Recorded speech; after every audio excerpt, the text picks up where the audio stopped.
episode of the NBA Outlet Preview Series presented by OTGBasketball.com. I'm your host, Diesing-Fay. With me, as always, Harris Wichard. What's good, Harris? What's up, Nick? We're real excited. Now we're getting down to the nitty-gritty. We're headed towards team number 16, a team near and dear to my heart for many reasons. A love-hate relationship I have with this franchise, and I'll get into that in a second. Number 16, the New York Knickerbockers. Yeah, this is going to be a good episode. You know, Harris mentioned it before. We both have some hatred towards the Knicks. Yep. You know, growing up in New York and not being a Knicks fan obviously is not fun. So yeah. Well, listen, this is what I will tell the listeners. And you could say I'm a front runner, bandwagon jumper, because I'm a Curry fan and I liked what the Warriors were doing. And I've been in the Garden wearing a Warriors jersey, so don't shoot me. But from 1995, 96, giving you background, when I got an eye surgery in second grade, man, the first thing I was concerned about is how was I going to be able to watch the Knicks playoff game. So they used to call me Spike Lee in college, man. I was a die-hard New York Knicks fan from about 96 to 2013. But Carmelo, to me, and I don't have anything personally against Carmelo Anthony, but he's taken a little bit of the heart out of it for me.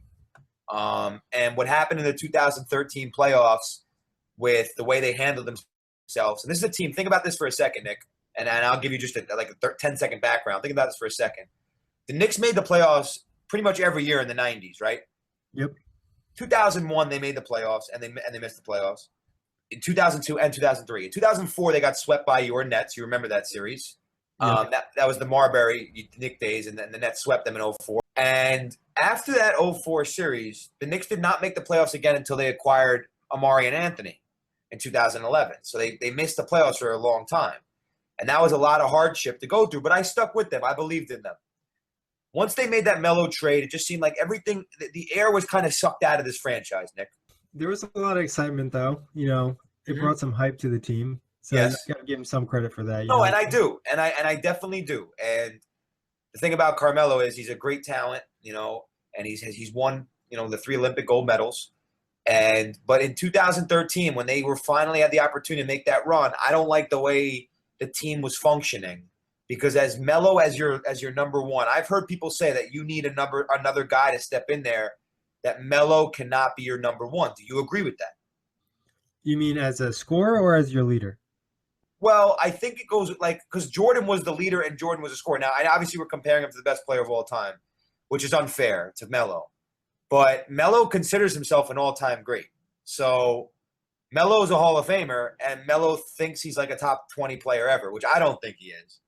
But in Melo's mind, like he's that guy, and you mentioned about either a scorer or leader, both. I mean, can he be your number one player on a team? You know, it's tough to say. I feel like Melo, like you mentioned early on in the Knicks days, he wasn't a great all-around player, but he's made strides. Yeah. You know, defensively, he's picked it up as a passer. He's picked it up, but I still think he needs to bring it to another level if he's going to be your number one and you're going to win a championship. At the level he's at right now, I don't think so. Right. And I think this is why I think the Knicks are going to be scary this year. And don't get it wrong, twisted. I'm not jumping back on the bandwagon. I want the Knicks to, you know, if the Knicks win a championship, God bless them. If they beat LeBron James, God bless them. You know, I just don't think it's going to happen, and this is why. They're going to have a good year. I think if Rose and Noah could be healthy, it's going to be very interesting to see how this thing plays out. And big if. Tremendously big if. And I know you have talked about Thibodeau and the minutes played, and you could speak on that a little bit. But it's going to be tough for those guys to stay healthy. But the Knicks have a unicorn, as Durant would call him in Porzingis. That is why I believe the future is bright at the Mecca. Yeah, I mean, when you have a player like Kristaps Porzingis, the future's bright. You know, you could just make the playoffs, get knocked out in the first round. You could still be happy going into the next season because, you know, Kristaps has the potential to be probably a top 10, top 5 player in this league. Yes. There's a ton of potential. I mean, his rookie season, he really came on the scene. Yeah. And, I mean, personally, I thought that he'd have a good rookie season, but I didn't think it'd be anything like that, especially his ability defensively and these putback slams he's had. I think he was a lot more aggressive than anybody thought he was going to be. Yes. I think he got very comfortable and acclimated. When he was first picked, everybody in New York had the same reaction, not again, right? And they had some history with drafting European players. And so everybody's initial thought process was, we cannot go through this again. And he completely proved everybody wrong. There's no doubt about it. And even though I read this today, even though people say he hit a rookie wall, like Phil Jackson said that, I think it was more what was going around him. Like Aflalo started playing bad. Like they were a 500 team for a while, like 45 games into the season. So this is a team that had a shot to make the playoffs and then lost a bunch of games in a row. So I don't know if it was Porzingis as much as everybody around him. Like Melo missed some games, and it was just they didn't create a good enough environment. But I believe this team will be in the playoffs this year for sure, and that will be the first time since 2013 when they made the second round. I think Porzingis probably, like you said, it was a combination of both. You know, the play of the team kind of slowed down as well. I think he hit a rookie wall. You kind of see the fatigue on him a little bit, and he's still, you know, not a big guy, and he's banging around with these huge NBA players down low, and he's pretty frail. So, you know, it's going to catch up to him eventually. So any muscle he put on this offseason will definitely help. And listen, I've said this a million times too. When the Knicks are good, it's good for the league. And I know you're a Nets fan. And when the Nets are good, if they're in Brooklyn, and like Brooklyn basketball, there's some pride and tradition in Brooklyn basketball and the city. So if the Nets are good, it's good for the league. If the Knicks are good, it's good for the league. If the Lakers, Celtics, you know those teams that when they're good, that kind of market. The Nets are now in the New York market, Nick, and the Knicks are obviously in the New York market. So anytime these two teams, and especially the Knicks because of their history and their two championships in the NBA and the amount of great talent that's come through New York, this would be good for the league. Yeah, no, it definitely is great for the league when the teams you mentioned, you know, have anytime a team in a big time city has success, it's great for the league, great for sales, great for apparel sales, and blah, blah, blah. So, but I think the Knicks I think they'll make the playoffs, like you said. I don't know how high. I think I'm more concerned about the injury history of the players, but let me ask you agree with this ranking for the Knicks, number 16? It has to be right now because you can't put them any higher. Like, could I see them being a top 12, 11, 10 team in the league this year? For sure. Could there be nights where they beat the Blazers and Thunder and, Celtics? Of course. But they're not in the upper echelon yet. So you have to put them at 16 to quote my man Larry David, curb your enthusiasm. And you can't get too optimistic yet. But there's potential here. And we didn't even mention this guy yet in there. And I know you want to get to the ad drops and all that stuff. But Brandon Jennings is a very interesting pickup, my friend. Because this is a guy the Knicks could have gotten the draft. That was the Curry draft in 2009, the 10th pick, when they took Jordan Hill instead. And Brandon Jennings had a 55-point game his rookie year. He's had his ups and downs, but he's young. And he feeds off energy and crowd environment. And Drake had his jersey on at a concert, so that obviously means something. So this is a guy that if you play him and Rose together at times with Melo, Porzingis, and Noah, and then you have Courtney Lee, and then you have some Lance Thomas mixed in with some Plumlee off the bench, and the Garden gets into it, and the Knicks fans start rolling, this has potential. I'm not getting too hyped about them. I don't think they're going to be a top 4 seed. But I think they could squeeze. People think that a lot of people have to have them at that 7-8. A 5-6 could be possible, and it's a big if their injuries aren't a problem. Yeah, I think, like you said, big if the injuries aren't a problem because they're a talented team. Yeah. But a lot of these guys haven't played a full season in a long time. So it's really going to depend on that, and I think they have some issues depth-wise. So if one of these guys goes out for a long time, it could really impact the team. But Jennings is an interesting piece. Like you mentioned, we're getting into the offseason moves. Knicks signed Brandon Jennings this offseason. He finished up the season in Orlando after being traded from Detroit. The year prior, he was having a really good season with Detroit, and then he tore his Achilles. It's a tough injury to come back from, but like you said, he's kind of an emotional player, so you could see him feeding off the Garden. Mm-hmm. It'll be interesting to see, great contract for the Knicks because it's a 1-year deal. It's very cheap. And so is Rose. Yeah, then so you said so is Rose. Let you talk about that. The Knicks made a move for Derrick Rose this offseason. They traded Robin Lopez, Jerian Grant, and Jose Calderon for Derrick Rose and Justin Holiday, correct? And Joakim Noah. And No, they didn't trade for Noah. They just Oh, signed right. him. They signed Noah. Yeah. Right. They signed Noah. Yeah, so I mean, it's a good move for the Knicks. Robin Lopez definitely a solid player, but he's not irreplaceable.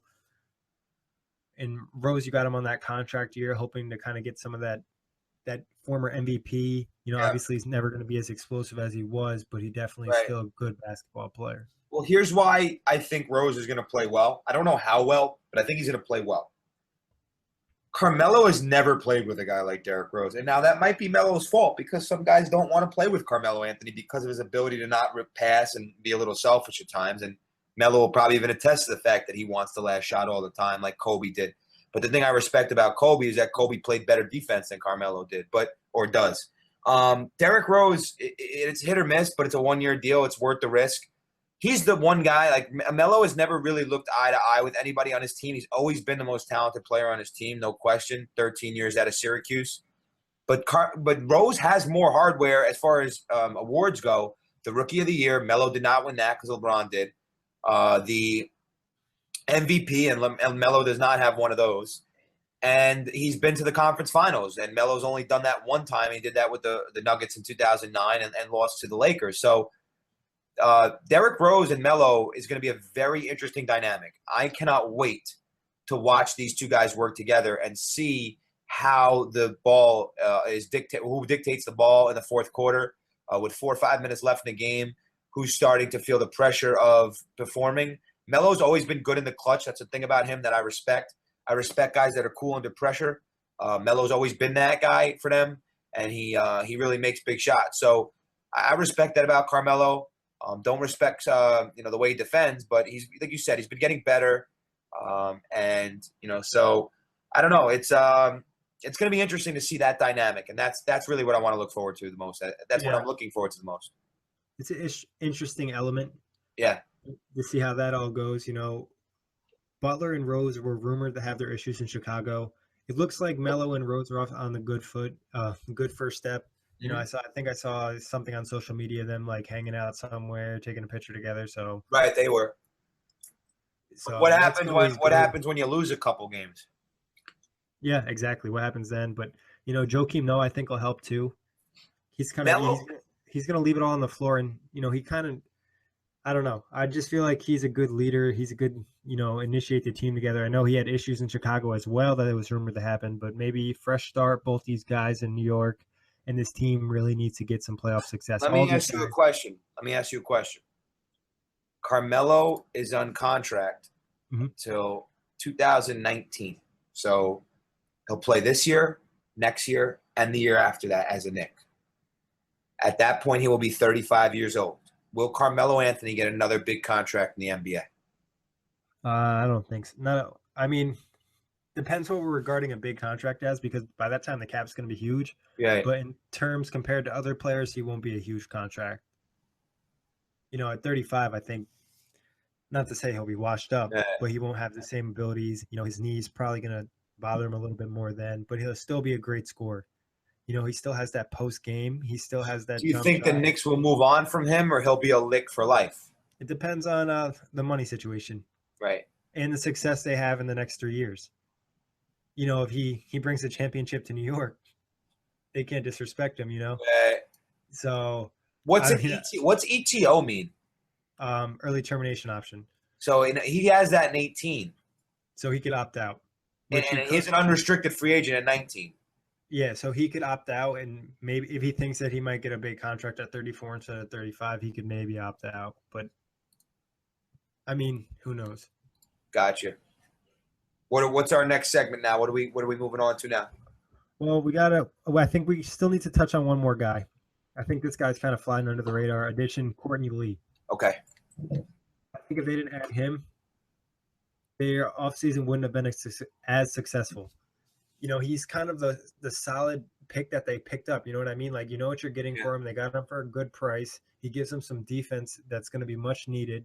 And he kind of hit that three ball. He gives them a shooter, especially Rose has improved as a three-point shooter, but he's not super consistent. So that'll definitely help. And I think Courtney Lee kind of gives them a little bit of athleticism that they'll need too. Yeah. You know what? The thing about Courtney Lee is that Was he remembered for the play in Orlando in the finals? Was that him? Yeah, rookie season. He played 1 year in Orlando. I think he Yeah. dunked on somebody on the Lakers. He had a really good rookie year. But Got then he traded. like missed a layup in like game 1 or 2 or something like that. Uh, he missed a lap. And then listen to this. He got traded to the Nets, so he was Yeah. really upset because he wanted to stay in Orlando because they're a championship team, and at this time the Nets were rebuilding. So they Right. said he lost like a ton of confidence, Right. and you could tell because he played pretty bad on the Nets. Well, he did score 12 a game though. I think, like, Was that yeah, the Nets team that won 12 games? I think it was. Yeah, I'm pretty sure. Yeah. And I think it was, yeah. So they have that issue. Then Houston. And I mean, they expected more. They expected more of him. And then was he in Houston? He's in Boston. He's in Memphis. He's in Charlotte. And now he's in New York. He's bounced around a little bit. Yeah, I think he's starting to be more of a quality player now. He's 30. He's 30 now, so he could figure it out. Yeah, he found his niche, I think. I thought that was a nice piece for the Knicks because if they don't sign him, who do they start at 2 guard? And that's a big issue. Well, yeah, it's true. Justin Holiday is all right. Yeah, but I don't know if he's ready to start in the league yet. I still feel like he's a little bit raw. Yeah, you're right. You're probably right because he's a backup. Thing about Jennings, I want to make another point on Jennings. Jennings I don't know if I've ever seen this. He played in all 82 games in his rookie year, right? Shot 37% from the floor, which is brutal, but they let him take 14 shots a game as a rookie, right? Think about the last 3. Oh, he played for 3 teams last year, or 2 teams last year, Orlando, Detroit. But it's almost like something happened with Jennings. Like, I don't know if it was a personal thing or like the injuries, he didn't play. But he went 4 years strong Milwaukee, averaging 15, 16, 19, 17, then 15 with Detroit. Then the last year was terrible. But this is a guy that could score the basketball, man. Like, he's not a great field goal. I always didn't like the fact that he took so many shots and didn't make as many.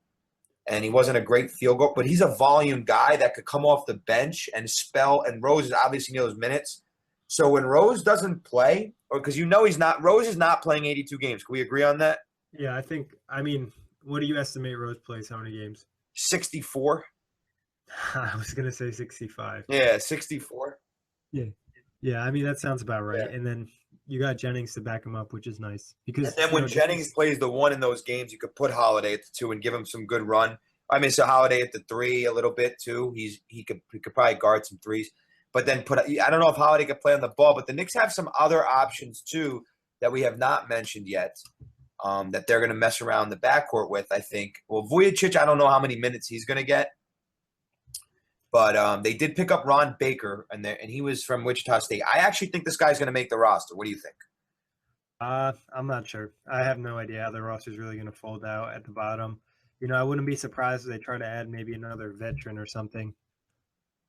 Someone solid to have off the bench, especially we talked about these guys with possible injuries. Well, we didn't talk about Porzingis' boy from Spain, the guy who played on a different team than him, but the 6'11 guy, Willie Hernandez, who was a second-round pick in 2015, and now he's making his way over to the Knicks. Yeah, I think he had some nice play in the Olympics, if I'm not mistaken. Yeah. So, that's another possible. It's a nice young piece going forward. They also re-signed Lance Thomas, who, honestly, before he got injured last year, was one of the most improved players in the league. Yeah. I was so impressed by how much he improved from where he was at. Because the previous year, he was in one of our comedy clips that we had for the Knicks, the terrible travel double dribble play that he had. Nick, he shot 40% from 3 in 59 games. Yeah. So, I mean, that's a huge improvement. I remember when he was a free agent, probably before he got signed with the Knicks, and people were like, oh, this guy can't shoot. He can play defense. But now he's shooting 40% from 3. That's a solid piece off your bench. And he brings some good energy, too. Yeah, you're right. He's going to play more minutes now, too. Yeah, I was surprised he didn't get more attention in free agency. I mean, coming off an injury kind of scares people away, but that's probably one of the nicest pieces off the bench. Yeah, and you know what? When Melo, he could step in at the 3. You could bump Melo to the 4 because I know the Knicks like that lineup with Melo at the 4 because he can blow by the forwards. And then he's a guy that you could slide in at the small forward position and feel comfortable about that with Porzingis at the 5 and stretch the floor. Exactly, and that gives him a nice offensive lineup. Yep. Let's talk about departures. They lost a good chunk of guys. I mean, I don't think any of them were a huge loss. Aaron Aflalo Lansing Galloway, Kevin Seraphin, Derek Williams, and Clear. Yeah, Clear Anthony Early. And then other than that, that's who they pretty much I lost. don't even know where Early's got. Like, where is Early playing now? He probably end up in the D League or international play, if I had to guess. Yeah, he got like shot too, I think. Yeah, he got shot last year. He was set up, I'm pretty sure, by a female. Yeah. And then he got like shot in the leg and he got robbed, I'm pretty sure. So yeah, he was in. They were messing around with the wrong crowd. Like Derek Williams, I think they had like a whole crew. yeah, And he was just like, I don't know, certain things were going wrong in there. Like, can you name the depart? So it was Williams, Derek Williams, Aaron Aflalo, Early, Lansing Galloway, and Kevin Seraphin. right? So Galloway and Williams and Aflalo played minutes. And I'll touch on all three of those guys. I watched a lot. Obviously, I watch a lot of Knicks and Nets games in New York. We get them here, so I watch a lot of them. And obviously, same here. What? Same here. I mean, even the Nets are on. I'll watch the Knicks just because I'm in New York. So right. So I'll watch the Knicks a lot, and I obviously, like I said, even though I'm not a fanatic anymore, I still want to see the franchise do well. Even though you have the love-hate, I still want to see him do well. Galloway was a very much improved player. He went from being I saw him play. I went to a D League game. I watched him play up close and personal. I had a good seat in the house to watch him play against Steph Curry's brother, Seth Curry, and he dominated Seth Curry. Or they went back and forth. They dominated each other. And I was like, man, Galloway's got a shot. I think that guy's got a shot. And then he got the call up. He played really well in the year that they had 17 wins. And then last year he had an okay season. But I think he has a decent future in the NBA. He has a decent future because of his work ethic. Aflalo, that was the right move. It was time. That didn't work out. They just didn't get along. Yeah, they didn't get along. Yeah. And Williams, guy had no clue on the defensive end. But he was a spark, an offensive spark. But I think it was time for him to move on too. Yeah. I mean, I agree with what you said about Galloway. I like that he brings some energy to the game too. He's kind of gritty. Nice player to have off the bench. Aflalo, like you mentioned, and that relationship just wasn't working out. It was kind of already known before the season ended that he was leaving. And Derek Williams, another season of frustration. He shows flashes of being such a talented offensive player. But like you said, defensively, he's kind of clueless. And even offensively, he makes some dumb decisions. Just so inconsistent. But, I wouldn't be surprised if he has a little bit more success in Miami. But we'll talk about that later. Well, who, Derek Williams? Yeah, well, I mean, I think that he's going to be good in Miami. I'll tell you why. You want to know why? Eric Spoelstra. Why? Eric Spoelstra's a good player's coach, I think. Yeah, no, he's a good coach. I think he kind of gets overlooked because of the talent that he's had. But this year will be a great opportunity for us to see how great a coach Eric Spoelstra is. Yeah, no, definitely, man. And it's really going to be interesting to see. I mean, they open up the season on that ring night in Cleveland. And you want my guess? You want my guess? I think they can win that game. They always beat Cleveland early in the year. Like, the Knicks go – this is what's going to happen. I'm going to tell you what's going to happen, Nick. And this is my guess, just my guess. They're going to win that game, and the Knicks fans are going to declare they're the champions of the league. And listen, it happens all the time. Like, oh, we're better than Cleveland. We're better than the Cavs. Listen, they went 3-1 against LeBron in 2013 and then didn't even get to play him in the playoffs. So – the Knicks fans will get hyped, really hyped, really, really, really hyped, really, really, really hyped when they have, even if they play them close and like LeBron stretches that. But LeBron's going to want to win that game because it's ring night and he wants to win on ring night. Like sometimes LeBron in the regular season will be like, all right, they can get this one. I really think LeBron can go 72-10 if he wanted to. Yeah, he just doesn't want to waste the energy. Exactly. So. But I think in game one, I think that's gonna be a good battle, man. I'm actually really looking forward to that game. Yeah, it'll be interesting. Like you said, LeBron playing in Cleveland, bringing back the ring. It's gonna be an emotional night for that team. Mm-hmm. But if you remember a couple years ago when the Knicks went, the Knicks I think beat Cleveland last year and early in the season. Yeah, was it last year or the year before? I know they did last year too. Or it might have been the year before as well. No. It was the year before. It was the year before. The year they won. The year they only won 17 games. They beat Cleveland in Cleveland. The second game of the Big Three. The second game of Love. Yeah. So that was Love Irving. Yeah, they actually won the game 90. Knicks surprise Cavs spoil homecoming. It was LeBron's first game back in Cleveland. So he's a little nervous. Yeah, and they didn't have the chemistry yet. Yeah, you're right. Well, I'll tell you what, LeBron shot 5 of 15 in that game. And he had 8 turnovers. He was definitely nervous. Yeah, and they let him play 43 minutes. And Waiters and Varejao were on the court too. So I remember when I'll tell you a quick story. Yeah. When LeBron decided the first resign with the Cavs, some kid tried telling me that Deion Waiters was like a top 5 shooting guard, and that's why the Cavs are going to win a championship. But that's NBA Twitter. Yeah, it's funny because the Knicks. What's funny about that, Sadart, for the Knicks? I know we're on the topic of the Knicks. When they won 17 games that year, which is an all-time low for the franchise, they lost to the Bulls by 24. Right, beat the Cavs, beat the Hornets, and then followed that up with 5, 6, 7 losses in a row.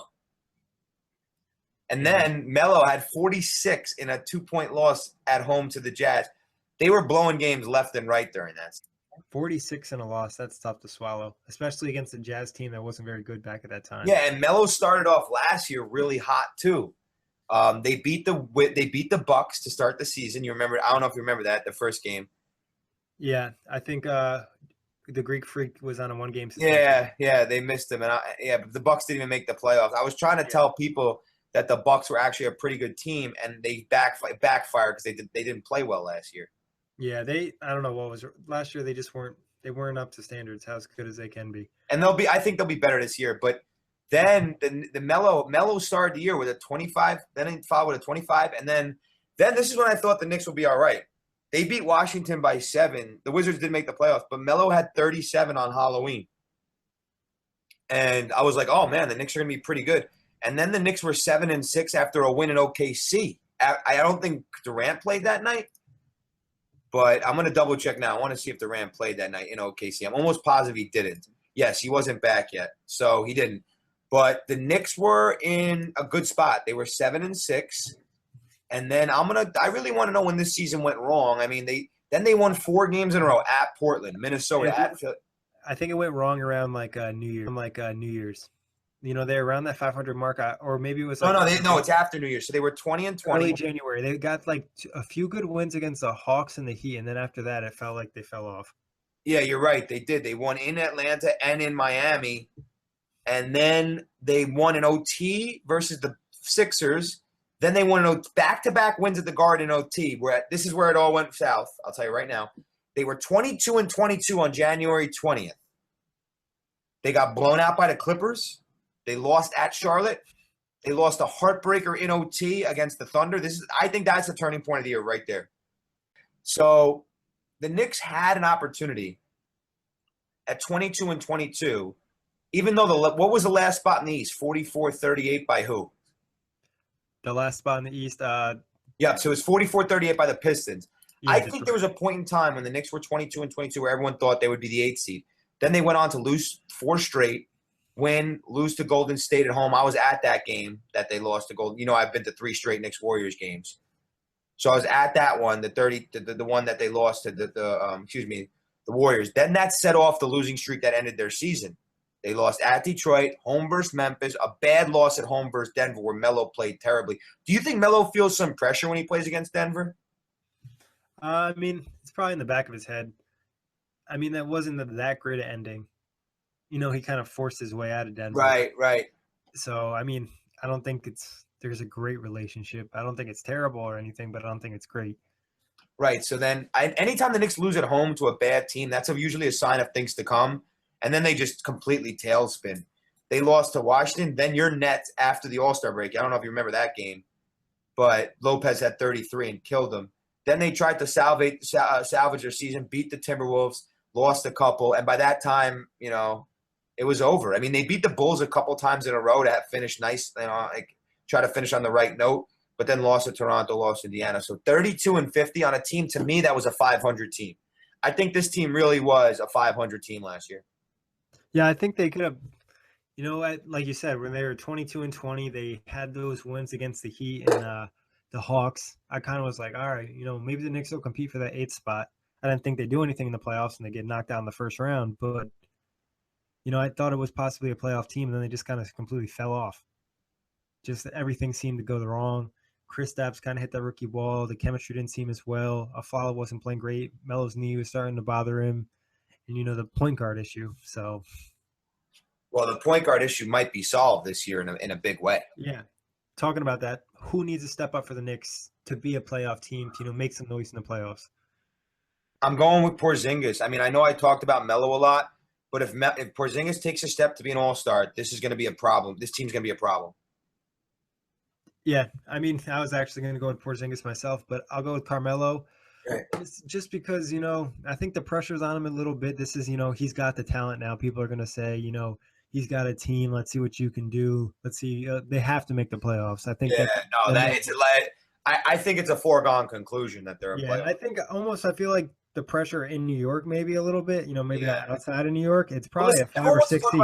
Everyone wants to talk about the pressure in New York. Nick, this is a team that after 2004 did not make the playoffs in 05, 06, 07, 08, 9, and 10. So they missed the playoffs for 6 straight years. So this is a franchise that's used to that right this point right now. So in order for the complacency to end, in order for that era to end, Melo's I would say on his way out, but Carmelo's been here since 2011. I'll tell you what the results have been since he's been here. I know you need him to step up.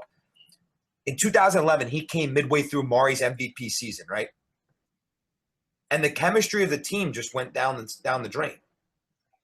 I remember. So they made the playoffs as a 6 seed, and should have won the first 2 road games in Boston. Blew both of those games, and then got swept in the first round.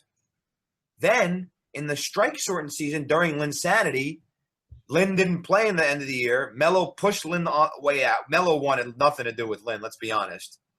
And even spoke negatively about his contract in the press, which I've never even seen before. To me, that's like calling somebody's girlfriend ugly in public. Like, that's how bad that is. Imagine you getting a deal at work and they give you a raise at where you're working, right? And I'm like, man, Nick, you really didn't deserve that raise. Yeah, they're definitely, I think it's been well reported that there was some hatred by Melo towards Lin taking the spotlight. Yeah, no question. And that's a very selfish thing. But anyway, he was a world phenomenon. Then they got they lost to the Heat in 5. They were a 7 seed that year.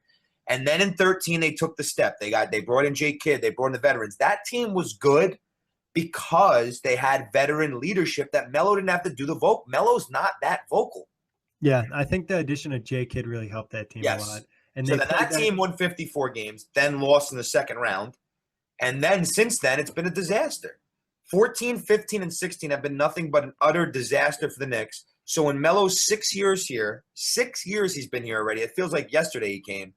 6 years he's been here. They missed the playoffs 3 times, got eliminated in the first round twice, and underperformed in the second round. So this trade to me has been a failure and a disappointment. I remember how pumped I was when they got Carmelo. I was running around doing backflips. I thought this was going to be the team. I thought they were going to make a push, and I just was very disappointed. Yeah, I recall as well. I mean, I remember the Knicks and the Nets were both going after Carmelo, and it was like down to the wire. And then it was like reported that he chose the Knicks, and then they made the trade. They got Melo, and then the Nets ended up with Darren Williams. You know how that turned out. And that was ugly, and this is ugly. I mean, both. I ask you this: would you think it would have been better for both teams and both players if the Nets landed Melo? Yes, absolutely. Absolutely. Yeah, I always thought that. Yes, and you're 100% right because Williams with Amari would have been a great fit. Yeah, it would have been. He made Carlos Boozer an all-star in Utah, and with Amari at that time, the season he was having, it would have been great. That would have been great, and then Melo and with Lopez, and I think that would have been a good fit too. Yeah, because the Nets, I think, still had Devin Harris at that time, and less pressure in New Jersey at the time. Exactly, and then he would have been in the new town in Brooklyn, the new stadium in Brooklyn. So. And he's from Brooklyn, or something. Exactly. So I always felt like that was interesting that he chose the Knicks, even though he had the opportunity to open a ring. He's a spotlight. He thinks about his money. He's a market guy. Yeah. He had the chance to leave to Chicago, and he didn't want to go. True. Because it's interesting. He could have left for Chicago, and now he's getting Chicago and New York. Yeah, and you know what? Tom Thibodeau would have killed Melo. Yeah. That would have never worked. That would have never worked, Nick. That would have never worked. I don't know. I think maybe, it could have worked a little bit. Maybe Melo needs a coach like that. Melo and defense. It's not two things that go together. All right. So, I mean, this one's pretty easy. Are the Knicks going to be better or worse this season? They're better. They're definitely better. I mean, this is like I said. This could go all the way to 50 wins. This could go. This could be a 45 win team. My prediction is 40. I'm going to say. Let me see. 40. I'm going to say 46. 46? Yes. I'm going to go. Obviously, they'll be better. I think, adding Rose, point guard obviously got better. Adding Joakim Noah, I think that's a nice leadership energy. Like I mentioned, Courtney Lee, Kristaps is going to take another step. Melo's going to have a little bit less pressure. The bench is going to be an issue. Don't get me wrong. Brandon Jennings will be nice. Lance Thomas will be nice. But other than that, I don't really know whether they're going to get bench production from. So I have them making the playoffs. I have them as a 7 or 6 seed. And what you have a win? You don't really do win numbers.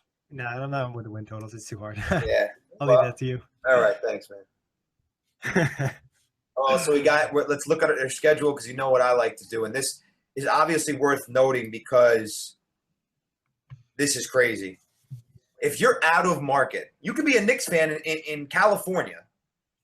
And by not even getting League Pass, how many games – I mean, we can't ask our viewers when I have callers. And I told you this before the show, so I'll say it again now. 29, I think. I'm going to double check this. 1, 2, 3. No, 29 is what you said. 29. Yeah. You're getting a quarter of the Knicks games. Plus, more than that. And you don't even have to pay for League Pass. You know what I mean? It's crazy. Yeah.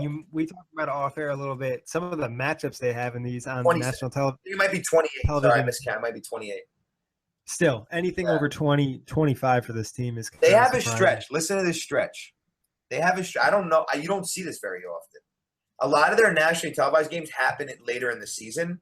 So, like, they hit a stretch. Listen to this. February 4th, Cleveland, ABC. February 6th, TNT. February 8th, Clippers, Lakers, ESPN. Then 12th, ABC, ESPN, TNT, TNT. ABC on the 5th of March. And then 4 straight nationally televised games on TNT, ESPN, NBA TV against 4 Western Conference teams on a road trip. Clippers, Jazz, Portland, San Antonio. I mean, this is like every night. It's a joke. Yeah, that is kind of crazy. Like, I think if you looked at I got to look at I think we've done this before on one of the other shows. But Golden State, I think, is like 40, which is nuts.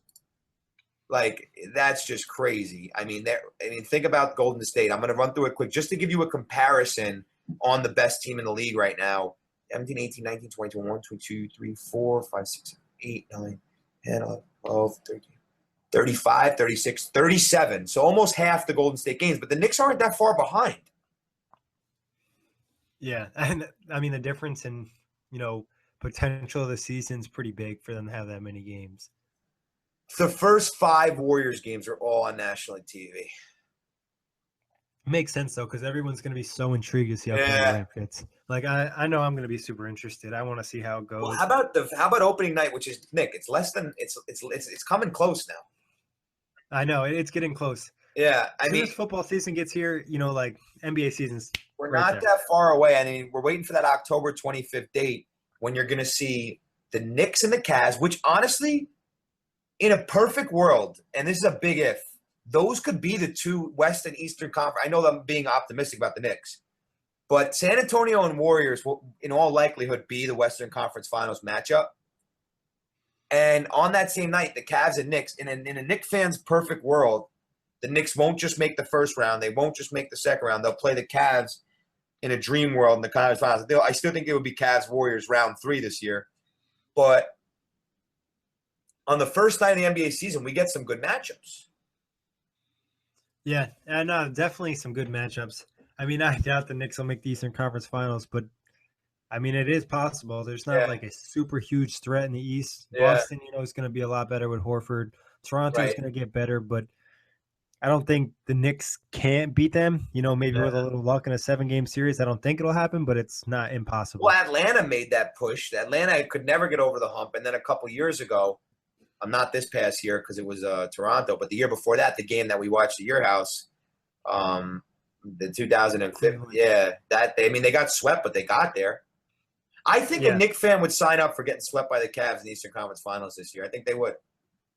I mean, when you haven't had success in the playoffs, getting to the Eastern Conference Finals it feels good. Yeah. Like, even getting past the first round and you haven't done it in a while still feels good. It's like, all right, at least we did something. We Yeah, didn't just waste. you're You right. know, so, and because, like, as soon as you get past that first round, you're like, confidence is building. You're like, okay, maybe we can beat this team.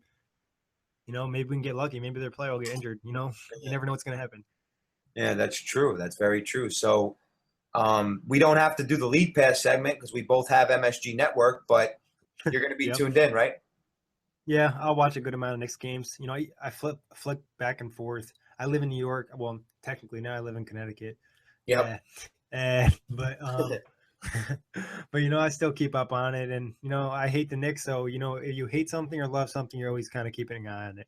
Yeah, and I know you say the word hate, but it's like I don't necessarily think you're rooting against them on a lot of nights. I mean, obviously when they play the Nets, you're rooting for the Nets, but is it down the stretch you're like, man, I really hope the Knicks lose? I mean, it depends. Yeah. No, honestly, it depends on like my most recent encounter with a Knicks fan. Yeah. Oh no! Don't do no. If you do that, how some of them are. If you do that, then you're gonna hate the Knicks.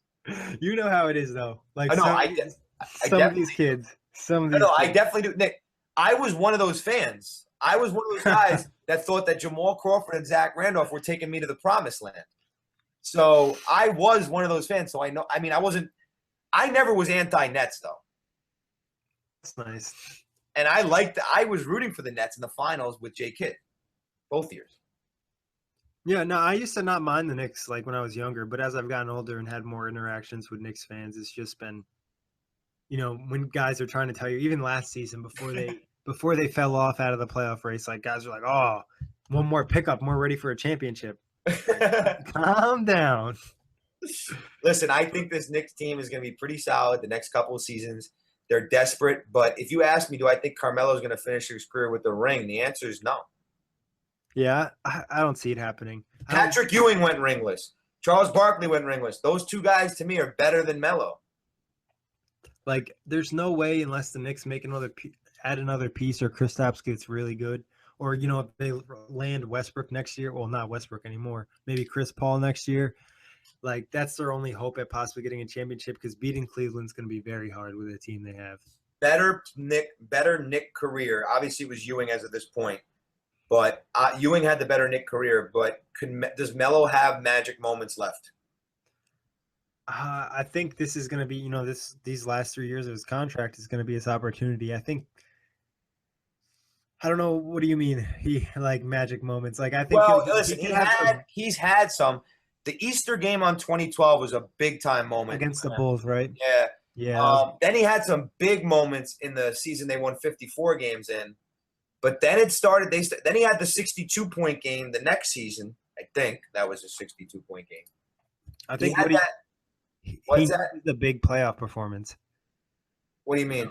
A magic playoff performance, like a big game. Like he's been missing that, yeah. Exactly, that's what he needs.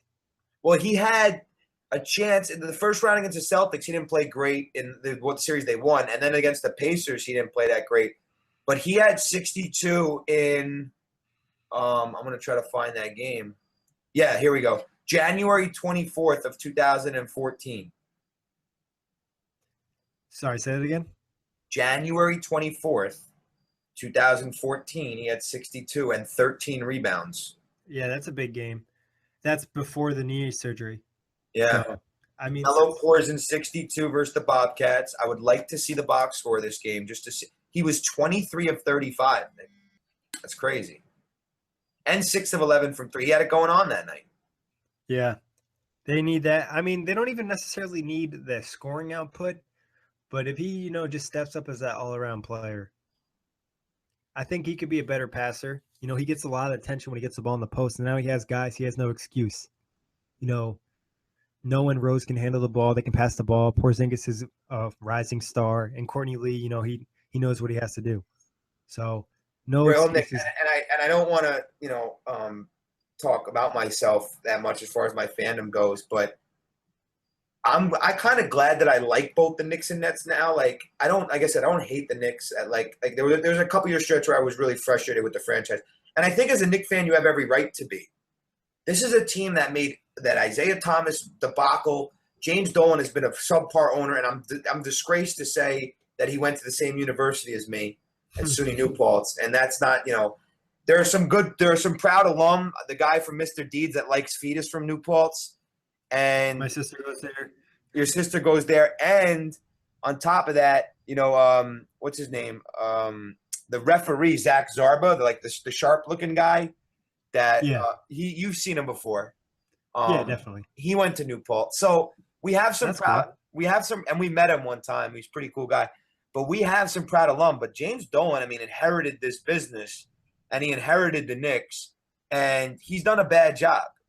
There's no doubt about it in my mind that over the last 15, 16, 17 years, it's been miserable. They've gotten swept in the playoffs. They finally got to the second round again. This Knicks team has not been able to get over the top, and it's very frustrating for Knicks fans who have been loyal to this team. And listen, the Garden rocks, man. I still say this, and I've said this for a while. The Garden in June, and I was at the Larry Johnson 4-point play. I was at that game. And I almost I had my two fingers in my ears because I thought my head was going to explode. I'm telling you right now, you could go around all the sports, Yankee Stadium in October, the Thunder, the Warriors Arena. There is absolutely nothing like Madison Square Garden in June. There's nothing like it. There's nothing like it in all of sports. Yeah, it's hard to argue with it. It's a great crowd. I kind of envy it a little bit, just because no matter what the Knicks, a lot of times the Knicks fans are going to be there. They're going to be into the game. Yeah. Well, listen, the Nets are adding some of that flavor. Barclays is going to rock a little bit this year, I think. Yeah, it's gotten better. Yeah. It's just going to take time. If you want a fan base to cheer, you need to give them something to root for. So that's true. That's very true. The Nets need to give them a deep I think the Brooklyn Knicks rivalry is going to be pretty fun this year, Nick. Yeah. I think the Nets, especially with Jeremy Lin there. On the Nets. Oh, the Lin stuff with Lin Sandwich and Melo, and oh man, that's going to be good stuff. That should spice it up a little bit. Oh yeah, because Melo's going to. You want Lin. Lin's going to want to go at Melo. Yeah, Lin's going to want to go at the Knicks in general. Yeah. I think he's going to leave it on the floor in those. Well, if you remember, the Nets are responsible for Linsanity starting. Yes, they are. Darren Williams. Yes, and I really believe he did get revenge back later in the season. I know. But and then Linsanity faded. But for that 7-game stretch, whatever that was, listen, it was almost it almost was one game away from being the miracle of Hanukkah, because Hanukkah is 8 days, and the Linsanity stretch was 7 games. But once Lin made that shot in Toronto, that's when listen, we're not going to talk religion on this show, because Lin was always talking about Jesus and stuff, and we don't need to get into that. But what I will say is he had me believing in things, Lin. Once Lin made that 3-pointer at Toronto, I was like, okay, something's going on now. This is real. And I had a wall in my room in college, and everybody knew that I was a big Knicks fan in college and stuff. So I had a wall that I built when Amari came, and then I built a wall of newspaper clippings I called it the wall of Lin. So every time he did something, I'd put it on the wall. And so when he hit that shot against Toronto, we were sprinting around the house, and we're like, this is crazy. And you know what I kept saying? This was the phrase that I kept using. Long term. He's the long-term answer at point guard. And it's funny because now he's a crosstown rival starting point guard, and I think he can be the long-term point guard of the Nets. But it's crazy how things work out and come full circle. And Jeremy Lin is going to be at the forefront of this rivalry. And listen, we already did the Nets preview. I think the Nets are going to be a little bit better than people give them credit for. They're not the worst team in the league. All right, before we get on to the truth, I got one question for you. Who's going to have a better season, Jeremy Lin or Derrick Rose? Oof. That's such a tough question. I'm going to go with Derrick Rose only because I think he's going to be relatively healthy. But if you're asking me who I'd rather have going forward, I'm going to take Lin. But this year specifically, I think Rose. But Lin's going to play in more games, and he's going to be more important to his team because he's one of the few potential all-star players. Potential, meaning if he has a great season. He's also playing under Atkinson, so his numbers will be better than Rose's. So I think Lin's going to average 18 a game with 8 assists. Rose is probably going to be closer to 15 or 16 a game, but he's going to be on a better team. So I say Rose by a hair, but that's a very good question. All right. Lynn gives me those numbers. I'll have a new Brooklyn Remix jersey next week. If Lynn gives you what? Those numbers, I'll get the new Brooklyn Remix jersey. Listen, you're going to be praising Jeremy Lin because the guy plays hard every night, and he's going to turn what people think is a 25-win team, and we already made this prediction, but I think the Nets are going to be a little better than that. Yeah, no, now you're getting me hyped. Yeah. All right, listen, calm down a little bit. Let's get to the emoji for the Knicks. Yeah, onto the emoji for the Knicks. So onto the truth. What we got for the Knicks today is we might have used this already in the past, but this is the most fitting emoji for this team because it's the most important thing, and that's health. So we're going with the hospital emoji. Oh, yeah. Definitely, man. This is a no-brainer.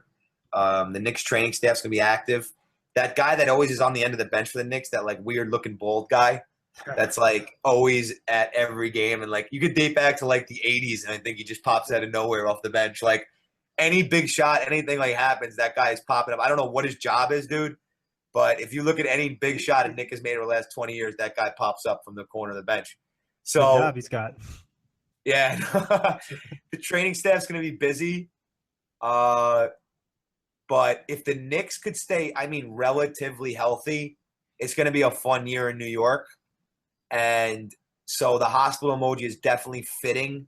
I think Rose plays 64, 65 games. Noah will play at least that many, I think, maybe more, because Noah's in New York. We failed to mention that Noah is from New York. And he wears that heart and passion on his sleeve that Knick fans love, kind of like Tyson Chandler did. And he became a crowd favorite. Noah's going to become a crowd favorite. Jennings will probably become a crowd favorite. If Rose plays well, he'll be a crowd favorite. We already know how they feel about Porzingis and Melo. So this has the opportunity to make some noise. And for Knick fans, and like I said, I'm not a fanatic anymore, but for Knick fans' sake and my friends' sake, I hope the Knicks are good this year. Yeah, we didn't really touch on Noah a lot, but I think he brings a nice impact to the team. He gives them some much-needed defense and, like you said, energy and leadership. Absolutely. I think they need to be smart with these guys. Mention the health hospital emoji. Maybe not get all the regular season wins that you could possibly get, but rest these guys a few extra games when you're going to need them in the playoffs, especially somebody like Noah, who's going to be banged up and he's going to tell you he wants to play, but you got to tell him he's got to sit. Absolutely. So I think that's going to be big. But that wraps it up for the Knicks. Catch you guys next episode. And as always, thanks for listening. Thanks for listening, guys. We're moving on Team 15, getting it rolling, and appreciate all the support out there. Have a good night.